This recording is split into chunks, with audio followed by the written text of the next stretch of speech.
I love that music, people. That music can mean only one thing. Well, I guess two things. Number one, it's time for the lifeboat. I'm Captain Tommy Scoville, and you are on the boat. The second thing it means is that my bobbleheaded partner is not with me this evening. The good news is that he is celebrating his 29th wedding anniversary with his lovely bride, Heather, which is awesome. That's a long time to stay married in the world we live in. That's impressive to me. It's super impressive. A lot of love in that family, an awful lot of love. So he is going to be with Heather this evening celebrating their 29th. That right there would be the good news. The bad news is that we don't have my bobbleheaded partner on the other side of the glass. Let's see, who have we got in here tonight? Let me, because Mark would normally do this, but I'm going to pop in. Let's see who we got. I see we have Brandon. We got the Noise Opera. Vicky Brooke. Good to see you, Vicky. Miss V, always. Good to see you. Leisure Beast, number 7. Charlie Murphy. Am I missing anybody? No, I think that's about it. Tommy Bird. Good to see you, Tommy Bird. Alrighty, people. And we've got some lurkers, and that's, happy anniversary to Mark. I'm with you on that. I am 100% with you on that. Super proud of him, especially when you consider that during that 29 years, he dealt with Seventh Son. Good to see you. Lord Kiss Freak, my man, good to see you. During those 29 years, that was when he had to overcome his addiction. So, they really made it through some tough times, and for that, my hat is off to them. That is really, really good stuff. So before we get rolling, last night was one of the best shows we've ever done on the Lifeboat. In my humble opinion, last night was one of the greatest shows ever. Cindy was just absolutely incredible. She really was. And you talk about courage to come on here. Ladybug, good to see you. Talk about courage to come on here and share that kind of story live.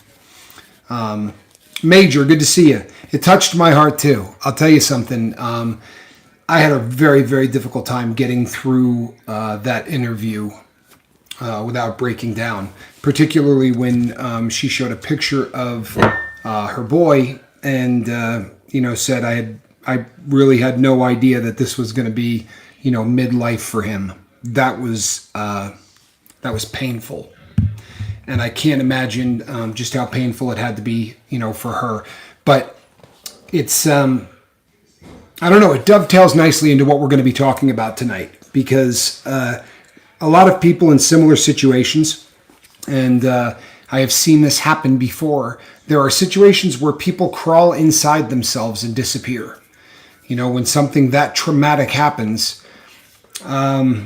Let me see here. Hit the like button for Mark and his lovely bride. Brandon, great sentiment. I love that. I really do. It's 29 years, people. That is a long time. You got to be very, very happy for the wages. Very, very, very cool. But a lot of people crawl inside themselves and never come back out. Losing a child is probably one of the most traumatic things that can happen to anybody. And there are people on the boat. I don't want to put any of them on blast, but there are people on the boat that we know have endured that, right? People whose names I've called out tonight who have had to endure that kind of thing. And, for some people, they crawl inside themselves. And for some people, they crawl in a bottle. And, or they, retreat. JJ, good to see you. Or they retreat to, their chemical of choice. And I'm not sitting here passing judgment on anyone who copes with something like that in whatever way they do.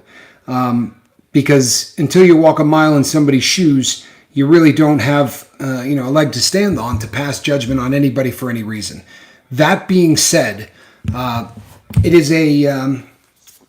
is really inspiring to see what she's done. She took the worst possible thing. Trish Killian, great to see you, Trish. Glad you're here.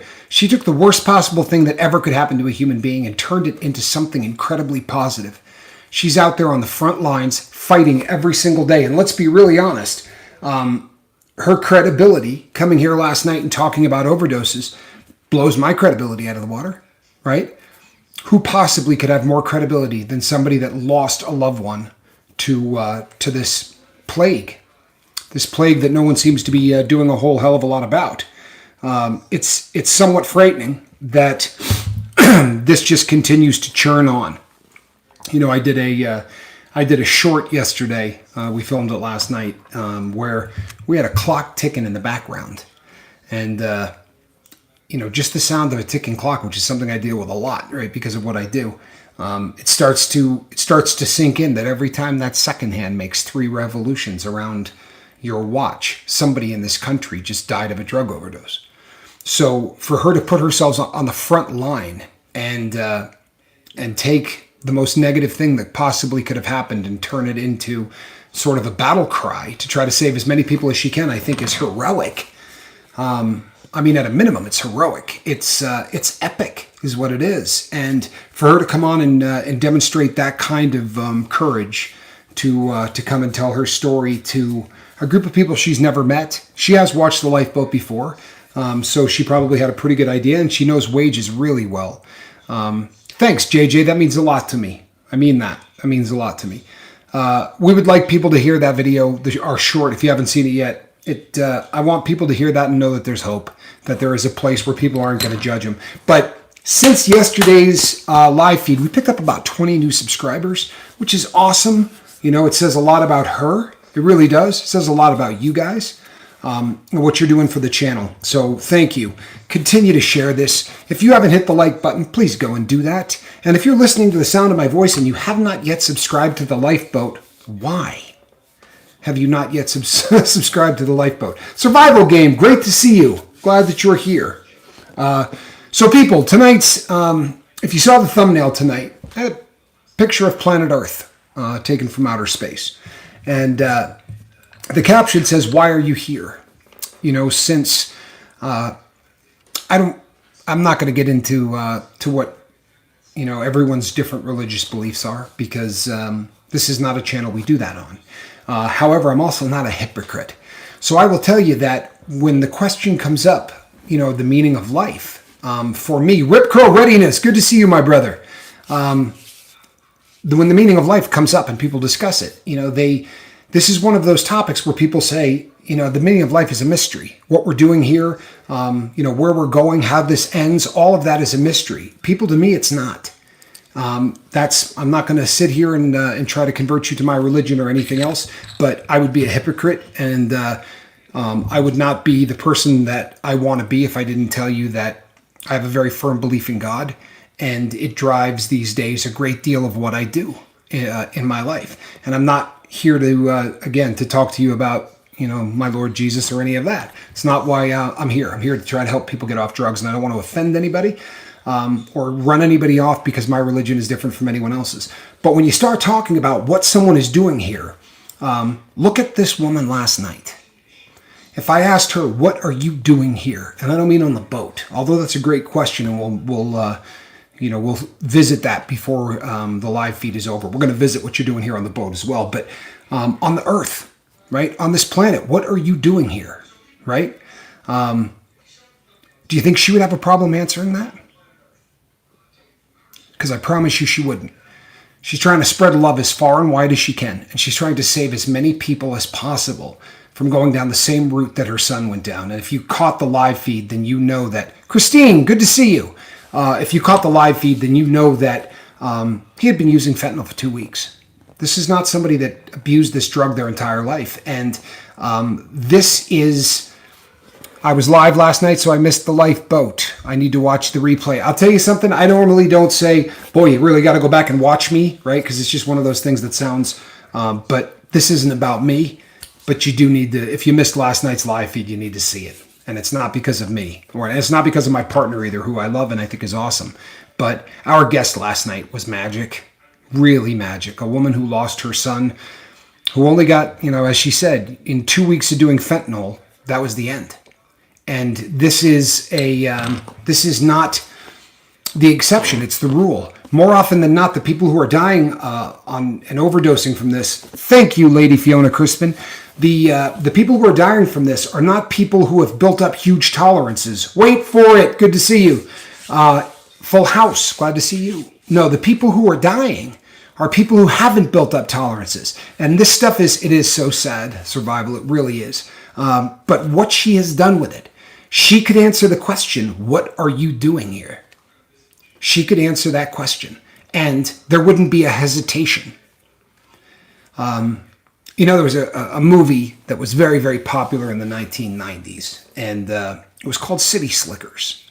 And if you ever saw the movie, Jack Palance plays a part in it where he plays a withered old cowboy. And he would say, you know what the meaning of life is? The key to life is one thing.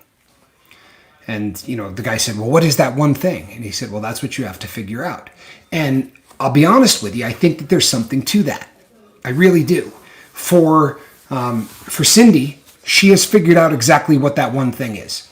She does not want to see anyone else overdose and die of drugs. And she is going to do everything in her power to ensure that actually happens. She's going to fight this war on drugs. And for her, it is personal.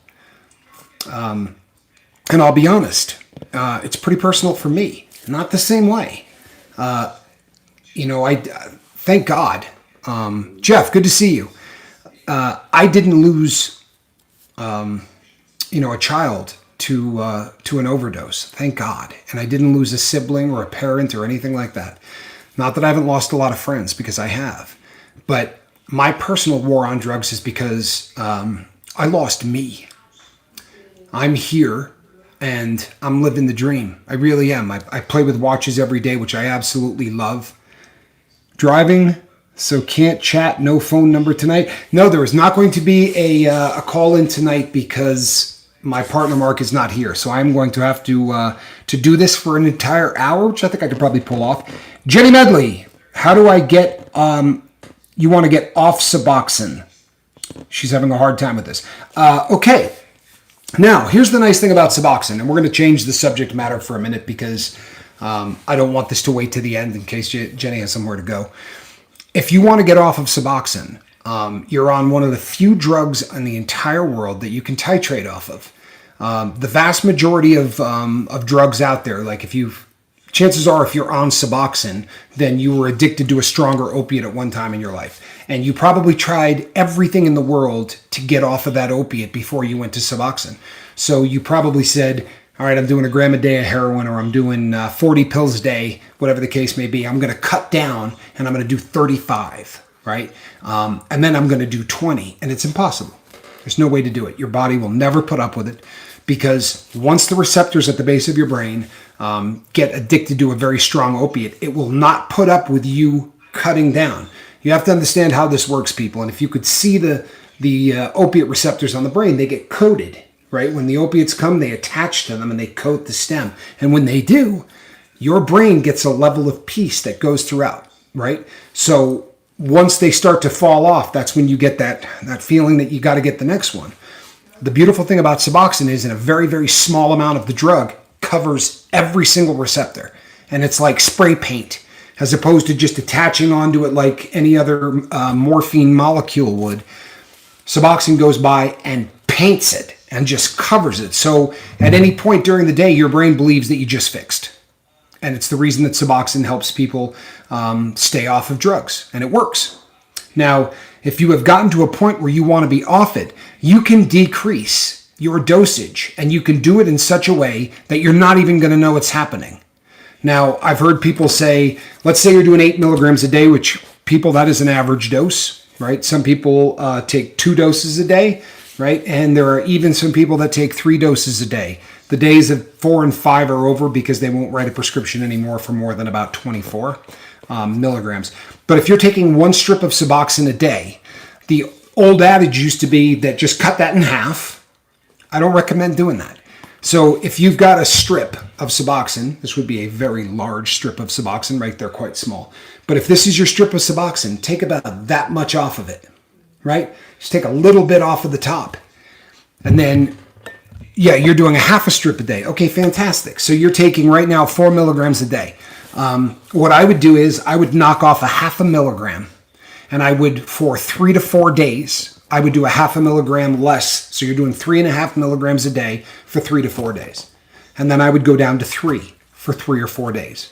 Then I would go down to 2.5 for 3 or 4 days. And when you get to the very end, you're literally doing a piece of Suboxone that is small enough where if you drop it, you're never going to be able to find it. It's a very, very small amount of the drug.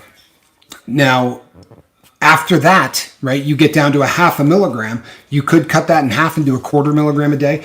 But when you get down to 0.5 milligram, then you stop. Now, I'll tell you straight away, I'm not going to lie to you. You're going to go through, not withdrawal, there isn't going to be any sickness, but there's going to be a mental aspect to this when you first quit. And if you want to reach out to me, Jenny, email me at captaintommyscoville@gmail.com. captaintommyscoville@gmail.com, and I can spend a little bit more time because there are some other things that you can do. Because when you get to that 0.5 milligram and then you quit, you're not going to be sick. You're not going to go through any of the withdrawal symptoms that you're so used to from being an opiate addict. That being said, hello, Heather, you're going to be very uncomfortable, and it's just going to be mental because those receptors are going to be naked for the first time in a very long time. There is going to be nothing coating that receptor, and that's where the plan has to come in, because the worst possible case scenario is once those receptors are naked, you say, well, I'll just do dope for 1 day. And, you go from having a very stable drug in the body that you don't get high on to having a drug in the body that's going to get you wrecked and very much is laced with fentanyl these days, if not pure fentanyl these days, and is killing 300 people a day. So if you want to reach out to me, I would be happy to walk you through the entire process, and I think it would be a really good idea. M. Hunt, good to see you, my brother. Always glad to see M. Hunt here. Really. Love you, man. Glad that you are here. So people, back to this meaning of life stuff. Finding out what that one thing is. Over the course of the time that we're on this planet, obviously, well, you're welcome, Jenny. Over the course of the time that we're on this planet, it's going to change dramatically. There was a time in every one of our lives where if you said, what is the most important thing in your life, you would have spat out the name of your girlfriend or boyfriend. Right?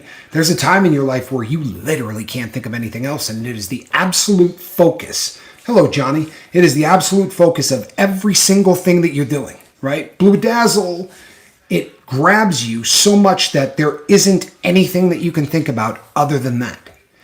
And I remember that, puppy love kind of stuff, back in the day. And it was sort of all encompassing. And if you had asked me at that time, what's the meaning of life? I would have been like, her.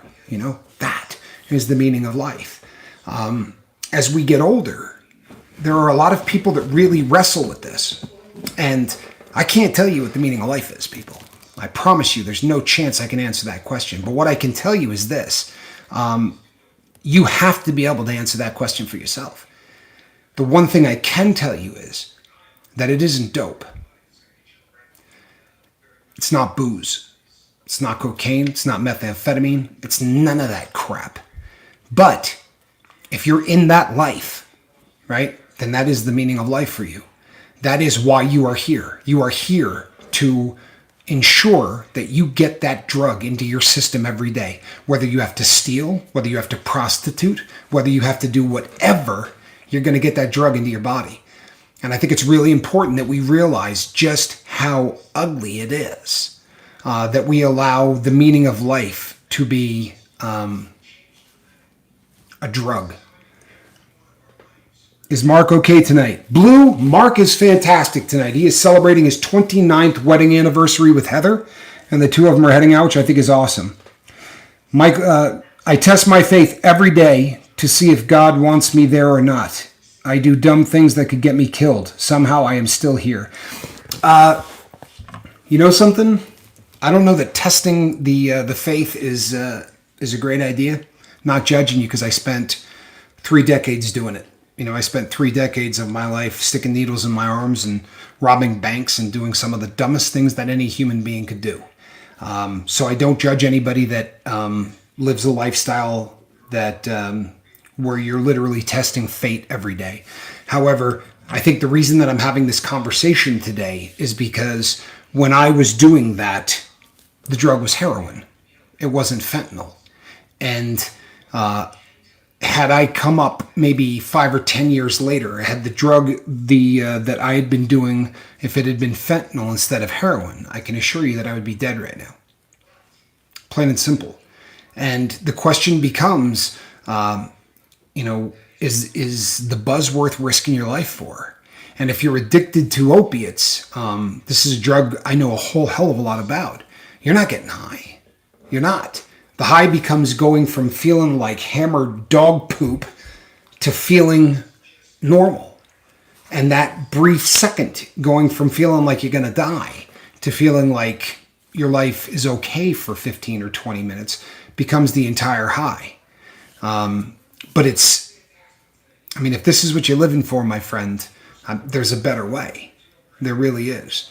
And there's also, we're finally getting to the point where there are technologies out there and there are people willing to help so that whatever your drug of choice is, there's a way to get off of that drug of choice without hurting.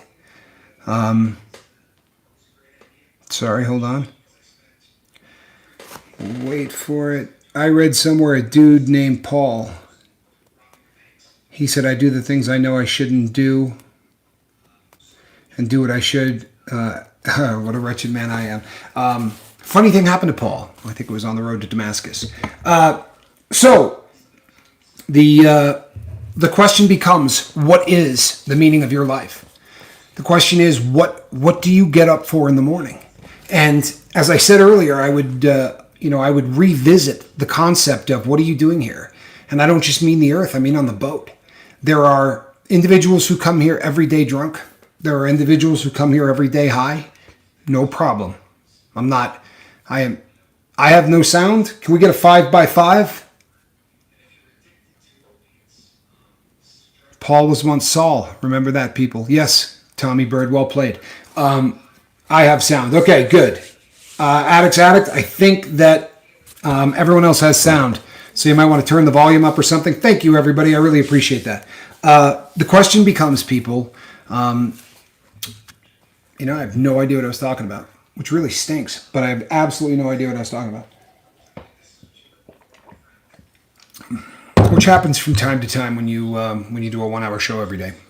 The meaning of life, I think, is what we were talking about, and finding a focus, getting up in the morning and having a positive attitude to start the damn day. Thank you, Jenny. No, it's truthfully about how we get through this life, and it's there is something really pathetic about the life that I lived for a very long time. And when you're wrapped up in that life, it is a very difficult thing to see outside. I don't know if you're familiar with the term myopic. No, addict, I am not muted. Everybody else can hear me. I'm terribly sorry, but everyone else can hear me. The word myopic means the inability to focus on anything other than one thing, right? And the guest we had last night focuses on one thing for the majority of her day and her night. You heard her say, if you watched last night's show, that I tell people, if you want to call me at 3 o'clock in the morning, feel free to call me at 3 o'clock in the morning. That takes a very, very serious amount of dedication to exactly what it is that is your one thing. And I'm here to tell you, people, that once you can break out of that, people, what I was saying was this. Sorry, just what I was saying was, we have people who come here high. We have people who come here drunk. And there's no problem with that. There really isn't. Sometimes it takes a very, very large amount of time, and people need to hear the message 100 times or 200 times or 300 times. And, there's nothing wrong with that. There really isn't. And there's nothing wrong with showing up here drunk. There's nothing wrong with showing up here high. But the question becomes, why are you here? And if you're hoping that one of the things is going to happen, facts give grace. I love that. What a great comment. Grind to shine. Great comment. But if you're thinking that I'm going to hear something at some point, I know there's a message out there because there were so many people on the boat who were sober. I know sober today, not always easy. I want to tell you something. It's almost never easy in the beginning. It's not, but it's worth it. It really is. It is absolutely worth it. Like everything else on this planet, if it's worth it, it isn't easy, right? Staying sober is a tough thing, especially in the beginning. But coming here, am I the only one who can't hear anything? Skies above can't hear me. Also, Addict can't hear me. Everybody else seems to be able to hear me. Correct? Okay. But if you're coming here because you like the interaction, I got sober because of good people who love me enough. I got sober because of good people who love me, even though I would come to meetings high sometimes. I try to give that back to others now. We've said this before. The idea of kicking someone out of a meeting because they're high is like an oncologist saying to somebody, I don't want you in my office, you have cancer, right? It's the dumbest thing in the entire world. However, there are people for whom it becomes a perpetual thing. If you're attending AA meetings 5 days a week because you like the camaraderie, but you're going there drunk every day, it's fine. It's not a problem to show up drunk. But you do need to ask yourself why you're going there. And if you're going there just for the social aspect of it, you're probably not only not on the right path, but more than likely you're going to cause people to stumble who are on the right path. You know, there's an old cliche that, you know, until somebody has the last drink, then they're just going to keep doing it, right? There's that certain threshold. Same with heroin, same with anything. You just haven't done enough yet, right? You hear that all the time at meetings like AA and NA. You know, someone will come there and you can see that they're wasted, and the old timers will always go, he hasn't done enough yet. He's going to reach a point where he's done enough or she's done enough, and at that point they'll quit. I have no problem. I'm not telling anybody that I don't want you here, because I do. I want you here if you're high, but I want you to take a good look at what you're doing and why you're here, right? I can think of somebody off the top of my head, and I'm certainly not going to put them on blast, but there was somebody that came here drunk for months on end. And I had updated YouTube. Once uninstalled, it's working fine. Beautiful. Glad to hear it. But this person came for months on end drunk and finally got sober. The difference was this person for months wanted to be sober. And it was a daily fight and it was a daily struggle. But there was never a day that the person showed up drunk and thought, man, I love my life. Right? These guys are all idiots. So much fun being drunk. That's not at all where this person was. I'm not always sober, but still seeking. Wait for it, that's awesome. That's exactly what I'm talking about. That's a perfect case scenario. If you're seeking, you're in the right place. Truthfully. And whether you're sober or you're not sober, if you're seeking, then the boat's the right place. If you're not seeking, and what you're looking for is camaraderie. And I'll tell you something, camaraderie's got its place, right? Because the opposite of addiction is connection. And it's great that there are those connections and that we build those things. I got sober after five detox because I chose to. Good. I mean, that's everybody at the moment I'm struggling. I appreciate that honesty. I really do. People, let me explain something that we've said a lot on the boat. There's never been a psychiatrist or a psychologist in history that said, if you feel like you're hurting, make sure you don't tell anybody about it. Right? Take that and bottle it all up inside because you will be way better off. That's never been said because it quite simply doesn't work. 4 years clean and sober and happiest and freer than ever before. God is great. You know what, Mud Dog? I love it. I truthfully do. I love it. JJ said, it took me a few times before I was done. It took me 3 decades before I was done. So make no mistake.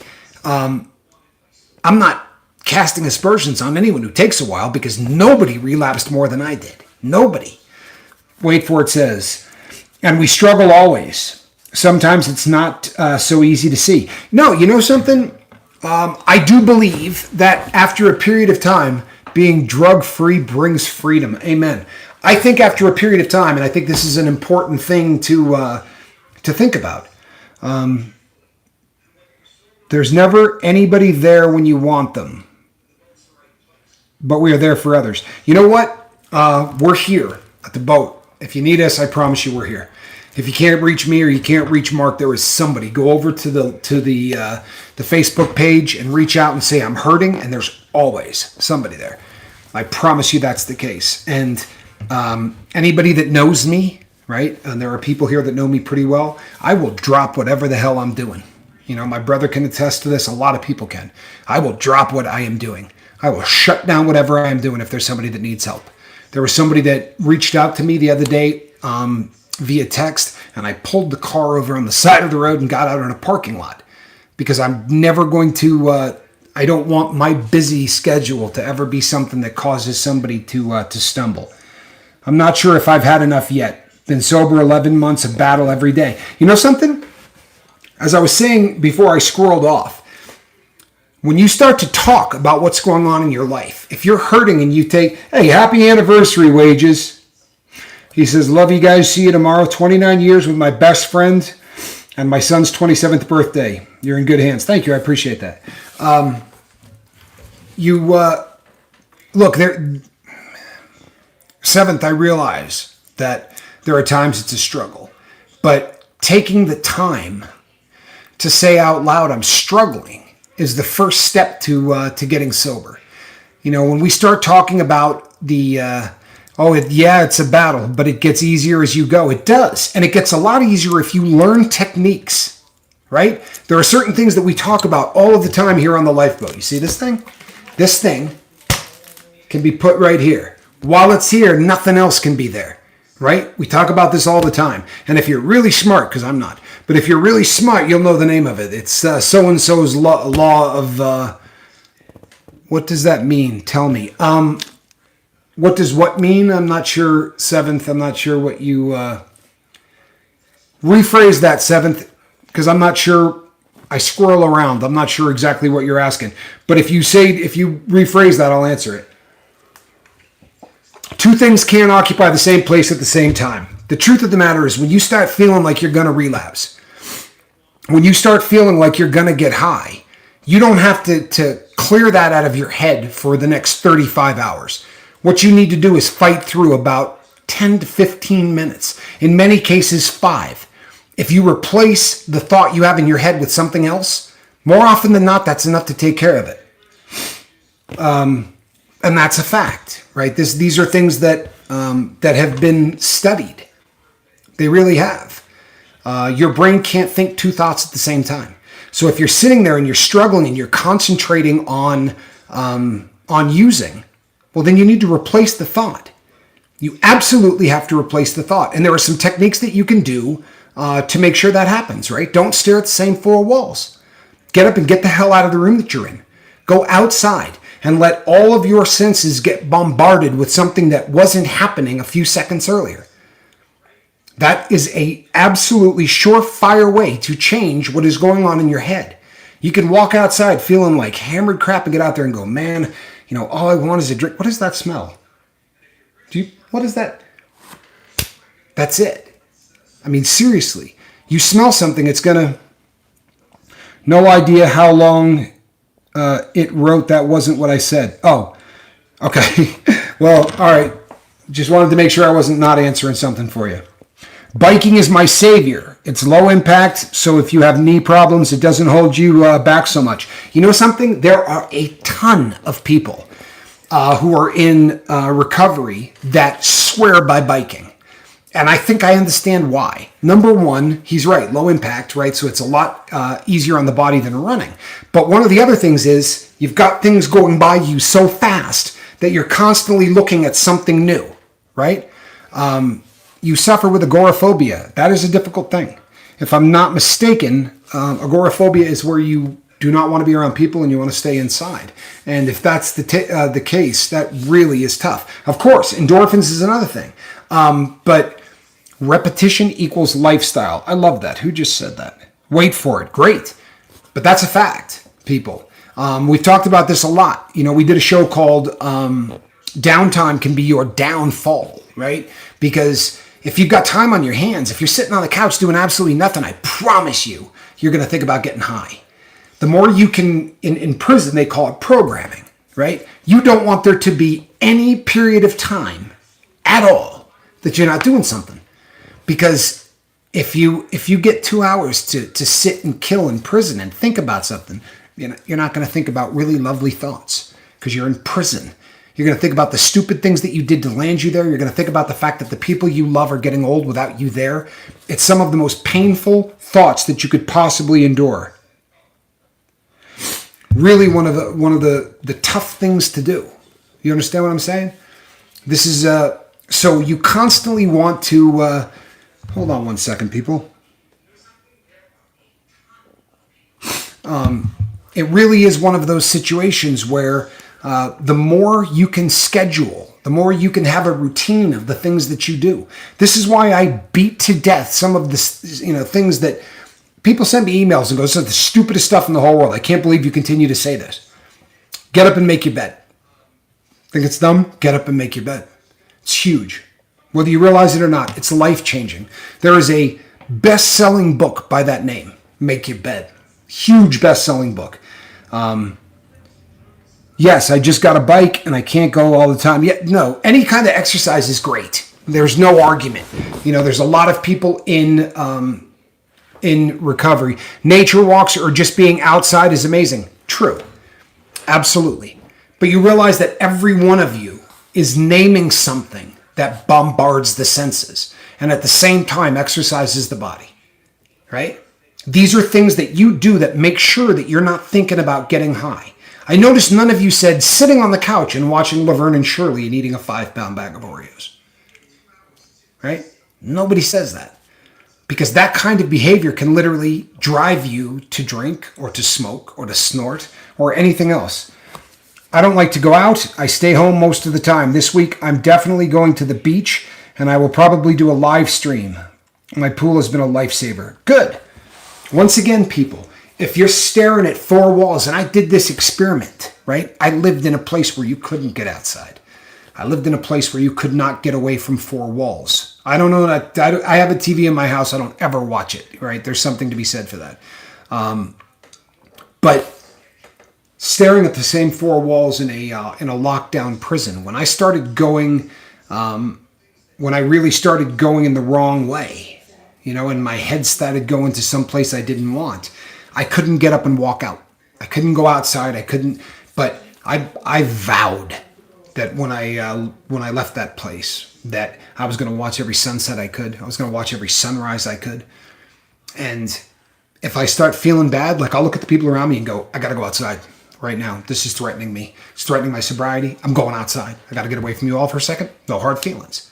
But I got to leave. And when I go outside, I know exactly what is happening. I've got to go to Cyprus in 2 weeks. How am I going to do that? The anxiety is already building up. Has this been a lifelong affliction with you, Major, or is this something that that is more recent?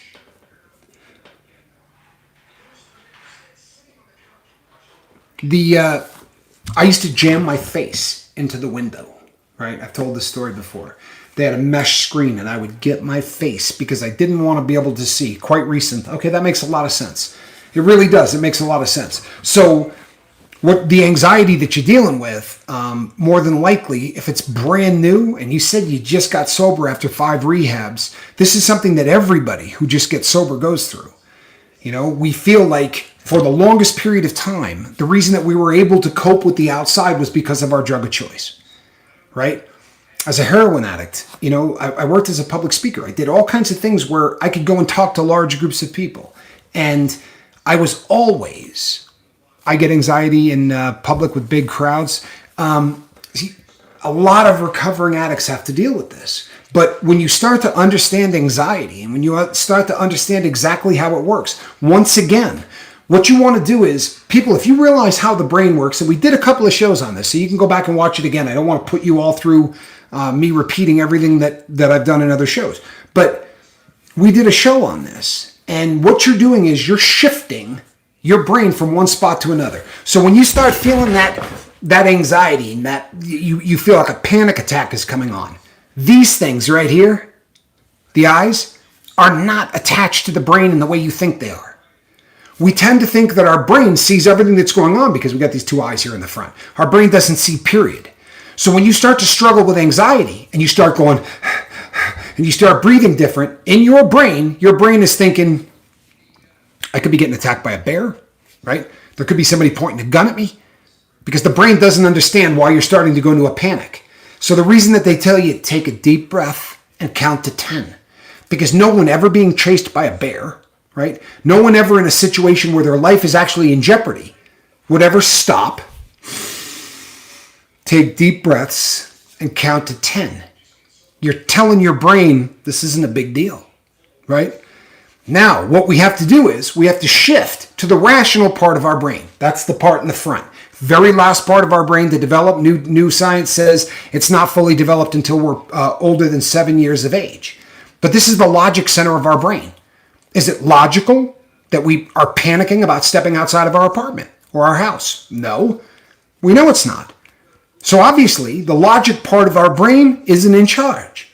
The reactive part of our brain is in charge. And it is saying, when you walk out that front door, we drink 6 drinks before we do that. We always have. So you better do that, or I'm going to cause you to panic. You take those deep breaths, and then you force everything into the out of the reactive part of the brain and into the logic center of the brain. And then you start saying things like, this isn't logical, right? So I know that this is the reaction part of my brain absolutely messing with me, right? I'm going to take back over. Perspective is huge. Do I really have to panic walking down the sidewalk? No, I don't. Obviously, I don't. So when you start feeling it come on again, it's because you're going from here to here. And we got to kick it back to the front. And I've used this as an example before. But one of my favorite people on this boat, right? Live, we saw this in action. Right? Swiss Vapor was on the show. You remember? And he was reliving some heavy stuff. This man went through some stuff that no person should ever have to endure. You know, in war and seeing people that he cared about killed and just really, really heavy stuff.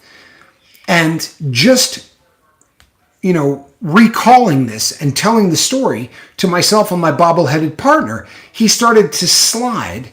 He wants to come back on the show, Tommy. Well, no one ever kicked him off. You're talking about Swiss Vape? Why would he not be on the show? Yeah, no, I love Swiss Vape. No one ever kicked him off. He doesn't need permission to be here. Good Lord. He can come here whenever he wants. But he was here and he started to go into panic mode. And yes, you mean live. Yeah, I'd love to have him on live. He can come on live tomorrow night. Tell him, if you reach out to him, tell him, come here tomorrow night. We'd love to have him on live.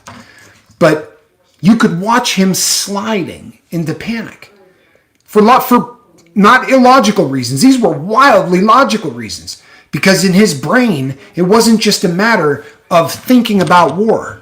His brain thought, we're in war. We're back. And if that sounds silly to you, this reactive part of the brain that I'm talking about, it's the same part of the brain that stores long-term memory. Say that again. It's the same part of the brain that stores long-term memory. So for that reason, when you start thinking about things that happened in the back, the panic starts to happen. So what we need to do is we need to get out of here and get to the front. And I didn't do this to mess with the guy. I didn't. But I know how much his daughter means to him. So I said, hey, how's your daughter? And you could literally watch him, right? And you can hear it in his voice. We could see him. I don't think you guys could. But you could watch him go like this. And he went, man, she's doing great. And his voice just went from terror, right? And that was over instantly. Because he went from the reactive part of his brain, right? From the striatum, the part that has been, this happens, I do this. This happens, I do this. This happens, I do this. It's like a machine. And for our whole life, anything that happened, we got high, we got drunk, we did whatever.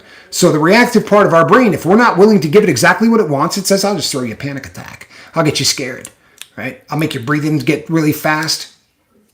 So if you know that this is happening, right? Knowledge is power. Techniques are awesome. If you know this is happening, get some deep breaths in your lungs, right? Count to 10 and then trade out what is going on in your brain for a new thought.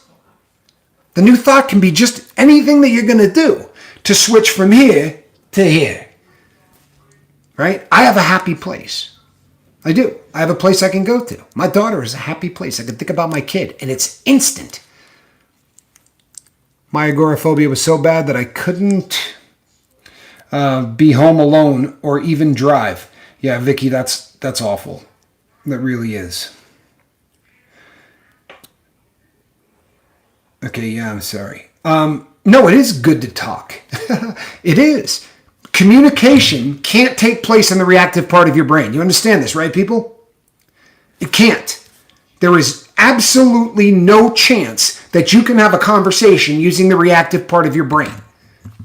Conversation has to take place in the part of your brain where logic and communication and everything that is completely the antithesis of the reaction part of your brain. Right? So if you feel yourself panicking and you decide that you're going to crawl back into yourself, you're feeding the fire. You have to reach out to somebody and have a conversation.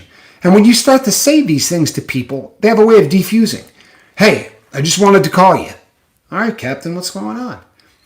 I'm scared to go outside. Right? When you hear that come out, and the person on the other end goes, you're what? I'm scared to go outside. Is that logical? Probably not. But I'm not living in the logical part of my brain.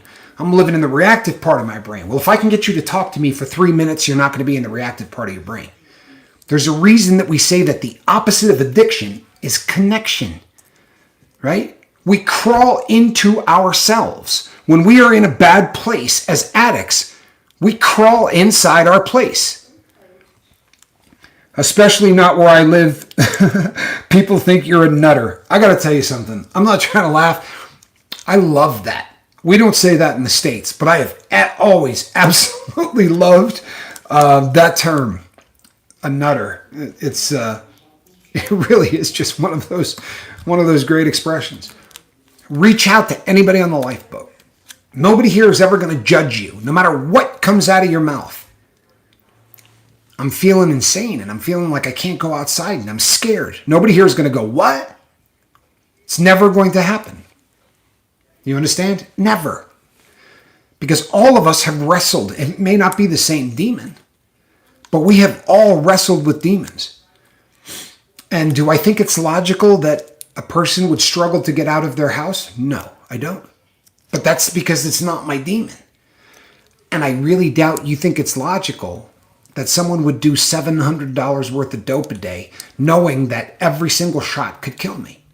Or that I would stand at the door of a bank knowing that it's not a question of if I'm going to get caught, it's a question of when I get caught. But I'm going to go in there and tell them to put all of the money in the bag because I can't live without this substance. Well, that's not too damned logical either, is it? No one here is ever going to judge you. And I know that I'm talking, for the most part, to people that know that no one here is going to judge them. So when I say that, Nutter Butters are awesome. They really are. It's one of my favorite cookies in the world. That's so true. Hold on. That's so true. Are you mad or something? You don't just associate with anyone if you can help it. Here's the thing. Truthfully, well, I may be mad. I don't know. I may be mad. But I completely understand. From Eastern Washington, good to see you. I completely understand demons. I may not understand your demons. You may not understand my demons, but I understand demons. I understand having something own me, right? I really understand being owned. And whether that's fear or addiction or anything else, it's actual loneliness. Well, if you're trapped inside, it absolutely is loneliness. And addiction, there's nothing lonelier in the entire world than being a drug addict. Nothing. It is the loneliest life in the world. And I don't care if there's 50 people in the room shooting dope with you. You're alone. You're alone. The opposite of addiction is connection. You hear me? The opposite of addiction is connection. It's not sobriety. If you want to get sober, you are going to build as many points of connectivity as you possibly can. Cycling, point of connection. Not just to the bike, to anybody else, to nature, to all of those things. A guy gets on a bike or a gal gets on a bike and rides for 3 miles. Do you know how many points of connection happens on that 3-mile ride? You're connected to nature. You're connected to the wind. You're connected to the sun on your face. We don't do dope riding down the street on a bike, right? We go in our house and we sit inside, or we do them in bathrooms, or everything about being a drug addict is hiding inside. It really is. So, survival game, the major. Let me see what I missed. You know what? What a great comment. Survival game says, the major, BS. And I'm sorry, but it is. Because the major said, don't have anyone left to talk to. I wouldn't turn you down. And I don't know that anyone else on the lifeboat would turn you down. So, survival game says, BS. There are 2,721 people on this boat that I do not believe would not take a call from you. Sorry, I don't buy it. I really don't. Yeah, I Am the Noise Opera says, you got us, Major. Well, maybe we're not good enough. Maybe we don't count as people. Full disclosure, I speak with a survival game. She's lovely. Well, then you got somebody, don't you? Right? You got somebody. Lewis Clark says, I'm here for anyone on this boat. Bottom line. Yeah. Survival says, I love you, Major. You know what? What's the opposite of addiction? Huh? Connection. Major, I'll give you my personal number right now, says M. Hunt. The opposite of addiction is connection. And if this doesn't freaking prove it, then you guys aren't paying any attention. I'm not a rocket scientist. You understand that? I'm a drug addict. But, I'll be really honest. When you guys say, there's not a day that goes by that isn't a struggle, I'm telling you, you're going to get to a point where that's not the truth. Honest. Watch me in the beginning. Go back and watch the early episodes of The Lifeboat, because I was struggling to stay sober every single day. I really was. I was fighting every day to stay sober. I don't anymore. There are days that go by that I don't think about getting high. There are sometimes a week goes by that I don't think about heroin. It's not a struggle anymore. There are days that are, but it's not a daily struggle to stay sober anymore. And not because I'm magic, or because I have strength or willpower or conviction, right? None of that crap means anything. Do you understand? When you're a drug addict, it's not because you're weak. It's not because you don't have conviction. It's not because, willpower or any of the garbage, right? It doesn't mean that you have a lack of moral fiber or character. None of those things mean anything. I'm connected to so many people and so many things. Sitting in front of this camera, I was telling my bobble-headed partner when we did the fentanyl weapon of mass destruction video, right? I got 200 emails in a day. Well, I'm not sitting in a room with any of you, right? We're not going out to lunch, but I'm connected with every single one of you, right? The people that I respond to, there's a connection there. Right? And I'm connected to everything else that I got going on. And I'm telling you, people, there was a time in my life where I didn't think you could do two things in one day. Hey, Tommy, is there any chance you could help me? No, I got to do this tomorrow. Man, I could do 40 things in a day because I don't waste time sitting in parking lots waiting for somebody to drop off heroin. And I don't, waste time sitting around getting high and having to wait for the buzz to wear off where I can go and do something. Hold on one second.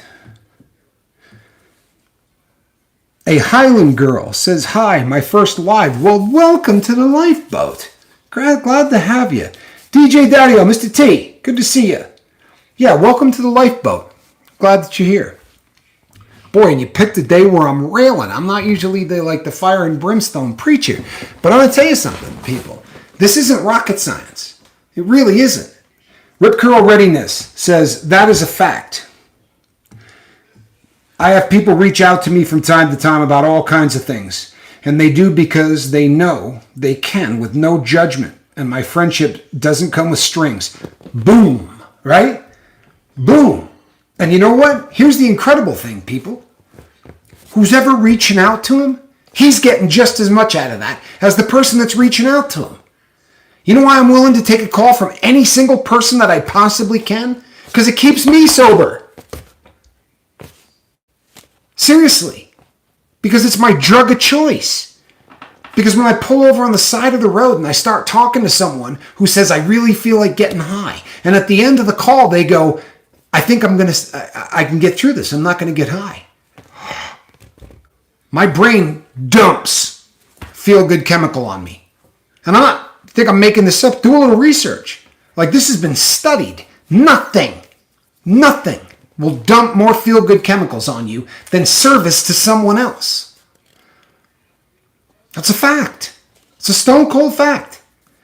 So you take a call from anybody that asks and hope that more people do. Connection. The opposite of addiction is not sobriety. It's connection. Sobriety means you're chemical free, right? But connection means that you're living in this world. What are you doing here? You know the answer, right? Connection. You're supposed to become connected with as many people and as many things, right? You become active. You ever seen somebody that has their hands in 50 things that they're doing all over the place and they're going this place and that place and they've got this friend and that friend and they're miserable? Those people don't exist. I am alone and it is really hard some days, but I'm not using anything. JJ, you know what? If you're alone, reach out. On those days that it's hard, connect. Find someone to connect with. Find someone or something to connect with. And then do it one right after the other. Because I promise you, when you're connected, there's no chance in hell you're going to go and use. You won't. You realize that two guys figured this out. And I've talked about this so many times on the show that I almost feel stupid saying it. But the doctors said, keep them away from guns, keep them away from cars, and let them drink themselves to death. Because there's no cure for alcoholism. There's no treatment for alcoholism. Just let them drink themselves to death and hope that they don't hurt anybody in the process. That was in the physician's desk reference, the PDR. Right? Fact. And then two guys got together. And one of them said, I know I can't stay sober tomorrow. There's no chance in hell I can stay sober tomorrow. But I'll bet you I could keep you sober tomorrow. Not let you have a drink, latch myself onto you and make sure that tomorrow you don't have a drink. And maybe you could do that for me. What a concept. Okay, I can't keep myself sober, but tomorrow I'm not going to let you use. And the guy he was with said, fine, I won't let you use tomorrow. And we wouldn't be here right now talking about this if they didn't come up with that. You understand? Two alcoholics realized that the only treatment for alcoholism was alcoholics. The only treatment for drug addicts is drug addicts. Seriously. The way that you get out of a forest is because somebody else has already made it out. Reach out to people.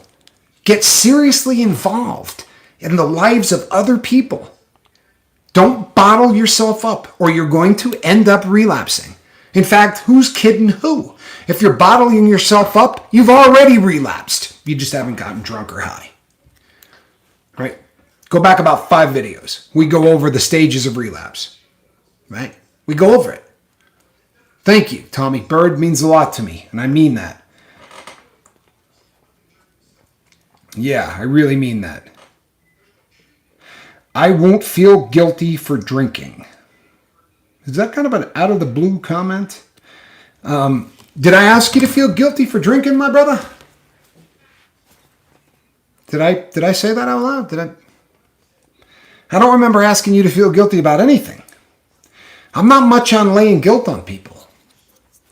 I'm not. I don't know. I would be overwhelmed with guilt if I did heroin tomorrow.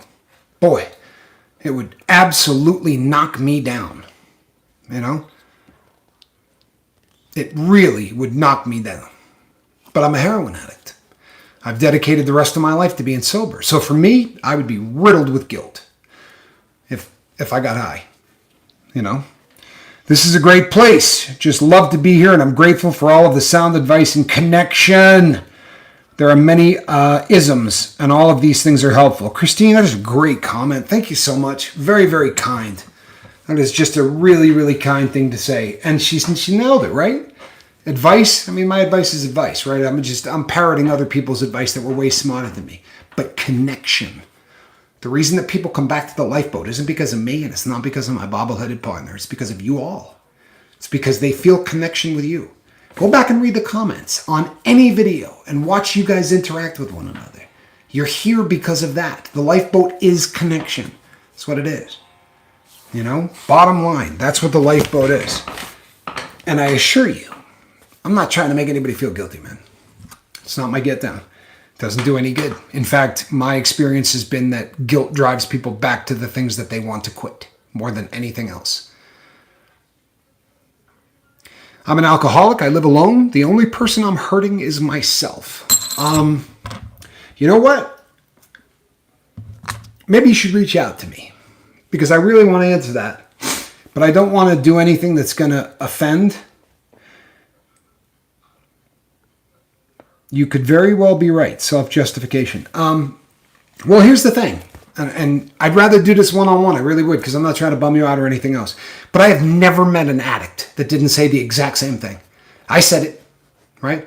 In fact, my favorite rant back in the day was, you can't tell a woman what she can do with her body, right? But they can tell me I can't put heroin in it. All I want to do is put heroin in my body. I'm not hurting anybody but me. That was my favorite rant. Favorite. I used to do it all the time. I was good for 3 or 4 times a day. You know what, though? It's not the truth. It really isn't. If you really start to think about what your addiction means to the world, there's already somebody here who just said, I love you. And I guarantee you, if you're using and you're getting drunk, you're affecting that person. So there's one person. And I've been at this 20 seconds. I'd be willing to bet there's a lot of other people. Because when I was saying the only person I'm hurting is me, I was destroying the lives of people all around me. I was destroying lives. And now I've been sober for 7 years. And I sat down once to try to make a list of all of the people who I hurt by my drug addiction. And it took days. I'm not exaggerating. It took days to fill out that list. Days. Maybe I was just a much worse person than you. Could be. You know? But I was hurting people. A lot of them. And you know the really sad thing is, some of them are never going to be the same from the things that I did to them. I could sit here and talk bad about my ex-wives, both of them. I could probably do an entire show where I talk bad about them. But if I really just want to be honest, if I wasn't doing dope, I wouldn't have anything bad to say about them. And one of them I destroyed. She's not the same. She's never going to be the same. My drug addiction, my use destroyed this person. She's now a shell of who she used to be. And that's something I will live with for the rest of my life. I ruined the youth of 2 kids, right? My daughter and my son did not have the youth that they should have had. They did not have their developmental years with dad there. And that's shitty. I'm sorry. I promise you, when you really start to evaluate, there's nobody that can say, my addiction only hurts me. There's just nobody that can say that. You know, there isn't. I'm sorry. I'm not trying to be a dick, but there's nobody that can say that. People, I'm running a little late, and the big red button hates it when I do that. We're going to be back tomorrow night. My bobble-headed partner will be here with me. We will give you the opportunity to call in. You know what? You could hit that thumbs up button on the way out. It helps push the boat out a little bit farther, and that's a really good thing. So if you wouldn't mind, that would be great. And if you're listening to me and you have not hit that subscribe button, please hit the subscribe button. Thank you so much, Noise Opera. I love you, my friend. I really do.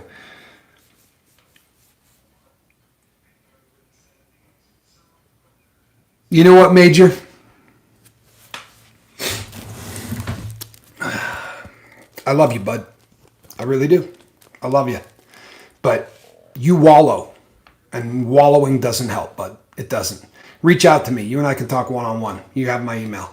I'm Captain Tommy Scoville. On the other side of the glass, there is not Mark Wages, but he'll be back tomorrow night. And this is a cat in a basket. Good night, everybody. I love you.